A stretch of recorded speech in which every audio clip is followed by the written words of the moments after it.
Salut à tous, bienvenue sur la chaîne Reptilime, très heureux de vous retrouver aujourd'hui dans une nouvelle vidéo. Ces derniers temps, vous voyez qu'avec les gros tutos, ça y va sur la chaîne, je pense que c'est le bon moment pour ça. Aujourd'hui, on va parler d'une espèce que vous aimez beaucoup, je pense, le Tribononotus gracilis. Et je pense que vous faire un bon tuto sur cette espèce, c'est vraiment nécessaire, parce qu'elle est pas du tout facile à maintenir, malgré le fait qu'elle attire énormément de monde. On va le voir tous ensemble maintenant. Le 5 crocodile, donc, de son nom scientifique Tribononotus gracilis, est un lézard originaire de Papouasie-Nouvelle-Guinée. De par sa morphologie et son physique très atypique, d'un point de vue rationnel, il est considéré comme un genre de crocodile miniature, et d'un point de vue un peu plus fantastique, il est considéré comme un véritable petit dragon vivant. En réalité, c'est un lézard très peureux qui va vivre la plupart du temps sous des souches d'arbres humides à proximité de petits ruisseaux dans la forêt. Et du coup, c'est un animal assez timide, assez fragile, qui va avoir pas mal d'inconvénients en terrario. Il faudra faire attention aux températures parce que même si c'est une espèce qui vient de la forêt tropicale, en réalité, elle supporte très mal les températures élevées. C'est un animal qui vit dans des endroits assez frais où la température monte rarement au-delà des 30 degrés. Donc c'est un animal qui en captivité va également mal les supporter et ça peut paraître un avantage au niveau du matériel, mais je vous assure que en captivité c'est bien plus compliqué de descendre la température que de la faire monter. En gros, il faudra l'élever frais et humide tout en respectant son comportement assez timide et fuisseur, en lui mettant donc une bonne couche de substrat ainsi que beaucoup de cachettes. L'idée là n'est pas de vous décourager avec l'espèce, clairement pas, ça reste super chouette à élever, mais clairement si vous êtes débutant et que vous avez vu cette espèce absolument magnifique et que vous avez envie de craquer dessus, faites attention qu'il y a de fortes chances que vous le voyez pratiquement jamais parce que c'est vraiment un animal qui passe les 3/4 de son temps caché et qui ne sort que quand il est sûr qu'il n'y a aucun risque. Donc c'est pas forcément fun à élever, mais je vais essayer de vous donner mes meilleurs conseils pour bien les habituer à votre présence et essayer d'avoir un animal qui est quand même un petit peu plus sociable. Déjà, ce qui est chouette à savoir avec les Tribonotus, c'est que si vous avez un terrarium de taille suffisamment importante, vous pouvez les élever en couple par exemple. Ça va être des couples de manière générale assez fidèles qui vont même s'occuper des petits. Alors ça, c'est pas tous les individus. En fait, on a remarqué que certains s'occupent vraiment des petits en les prenant sur leur dos, etc. Et que d'autres, par contre, ne s'en occupent pas du tout. Mais en tout cas, c'est quand même quelque chose d'assez rare chez les lézards. La très grande majorité des espèces vont pondre leurs œufs et après, ils les laissent se débrouiller tout seuls. Et d'ailleurs, je vous encourage, mais très clairement, à prendre un animal né en captivité. Malheureusement, chez cette espèce, il y a encore des spécimens d'importation. De moins en moins, heureusement, mais ça arrive encore. Donc renseignez-vous bien et prenez un animal qui est né en captivité. Chez cette espèce, c'est vraiment indispensable. Si vous prenez un individu qui est né en captivité, vous mettez déjà toutes les chances de votre côté pour avoir un animal qui sera plus cool et moins timide. Pour ça, le mieux, c'est de les habituer avec la nourriture. Souvent, les lézards, le meilleur moyen de les apprivoiser, c'est avec la bouffe. Et pour créer du contact avec lui, s'il est en permanence caché, ça consiste évidemment à passer beaucoup de temps devant le terrarium, dans la pièce, etc. afin que le lézard s'habitue à votre présence. Une fois que vous voyez qu'il commence à un peu sortir la tête, à vous regarder, etc., vous pouvez commencer à tenter de lui proposer des insectes à la pince, le faire sortir de ses cachettes pour qu'il vienne les chercher. Si ça fonctionne bien ensuite, vous pouvez essayer de présenter votre main et de faire monter le grillon sur votre main pour que le lézard suive. Voilà, c'est plein de petits moyens comme ça qui peuvent fonctionner.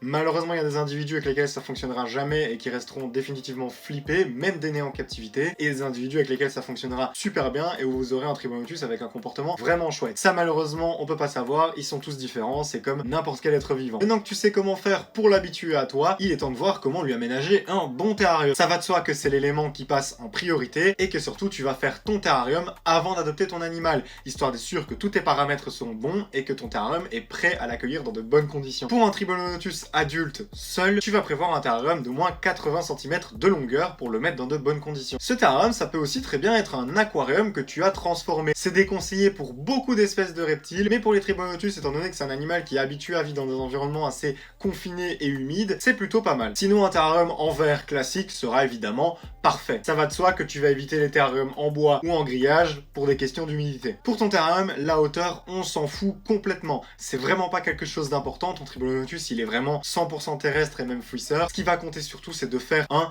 bon substrat. Donc ça, t'hésites pas, s'il faut même mettre 20-25 cm de substrat, y a pas de souci, fais-toi plaisir. Tu commences par une bonne couche de drainage, que ce soit débit d'argile, de la pouzzolane ou autre, parce que comme je l'ai dit, tu vas avoir un terrarium très humide qui va être vaporisé très régulièrement, et si t'as des plantes, etc., elles vont pas trop kiffer d'avoir les racines en permanence dans l'eau. Et le drainage va justement permettre de faire la différence entre les deux. Ensuite, tu viendras donc placer ton substrat. Comme je te disais, le Tribonotus, il est fouisseur, c'est-à-dire qu'il va régulièrement creuser des petites galeries dans la terre pour aller s'y cacher. Là, je t'avoue qu'en captivité, il y a deux opinions qui vont s'opposer. Certains vont dire de pas trop mettre de substrat parce que sinon ils vont vraiment creuser des galeries et tu les vois jamais. D'autres vont te dire que oui, c'est vrai, ils vont creuser des galeries, mais qu'en même temps, ça fait partie du comportement de l'animal et que si tu leur mets trop peu de substrat, il va pas trop kiffer en fait. Et moi, j'avoue que je suis plutôt de cette école-là. Je trouve que c'est un peu égoïste de pas leur mettre suffisamment de substrat pour les voir plus régulièrement. D'un autre côté, si l'animal il est plus stressé et tout, tout, c'est vraiment pas une bonne chose. Donc si tu veux suivre mes conseils, pars sur une bonne grosse couche de substrat qui lui permettra de bien se faire des galeries. Pars sur une base d'humus de coco comme toujours, c'est la meilleure solution. Après tu peux effectivement le mélanger comme toujours avec différents types. Deuxième élément très important de ton terrarium, une partie aquatique. Si on l'appelle le saint crocodile, c'est pas pour rien. C'est vraiment un animal qui va vivre à proximité des ruisseaux et qui va régulièrement aller s'y baigner. Autrement dit, tu vas faire une partie aquatique assez conséquente, mais pas trop profonde. Ton Tribonotus, il aime bien aller se baigner, mais c'est pas non plus une tortue, c'est-à-dire qu'au niveau de la nage, il est pas hyper à l'aise. Donc, quelques centimètres avec une bonne surface. Et n'hésite pas de lui mettre aussi des genres de petits obstacles sur lesquels il va pouvoir s'appuyer, comme des galets ou des racines. Et n'oublie pas de maintenir cette eau de bonne qualité, soit en la changeant régulièrement, soit en y mettant carrément un filtre. Pour la partie terrestre, autre élément très important, les cachettes. Pour ça, à toi de voir ce que tu peux faire. T'as des cachettes en plastique un peu artificielles qui feront très bien le taf si t'aimes bien ce petit délire là. Après, si tu préfères tout ce qui est vraiment 100% naturel, tu peux mettre par exemple des écorces de liège, ça fonctionne parfaitement bien. N'hésite pas à mettre aussi des coquilles de noix de coco. Sur plusieurs articles que j'ai lus quand j'ai voulu adopter le mien, ils mettaient que c'est un animal qui dans la nature était souvent retrouvé sous les coquilles de noix de coco, donc c'est quelque chose qu'ils retrouvent dans la nature, donc c'est intéressant de leur proposer aussi en captivité, et généralement ils aiment plutôt bien. Tu peux aussi choisir de mélanger un peu toutes ces cachettes. Moi c'est ce que j'ai fait, et je vais être honnête, celle qu'il a préférée, c'est la cachette en plastique artificiel. Comme quoi des fois on veut faire le truc le plus naturel possible, et en fait eux, bah ils kiffent pas spécialement. Tu peux rajouter quelques vraies plantes ou plantes artificielles. Ça je vais être honnête, ton Tribonotus il s'en fout un peu, c'est pas du tout un lézard qui va avoir pour comportement naturel d'aller se cacher dans les plantes, mais non c'est toujours mieux d'en mettre. Au niveau du rendu du terrarium, c'est toujours plus joli. Une fois que toute ta déco est prête, tu peux passer à la partie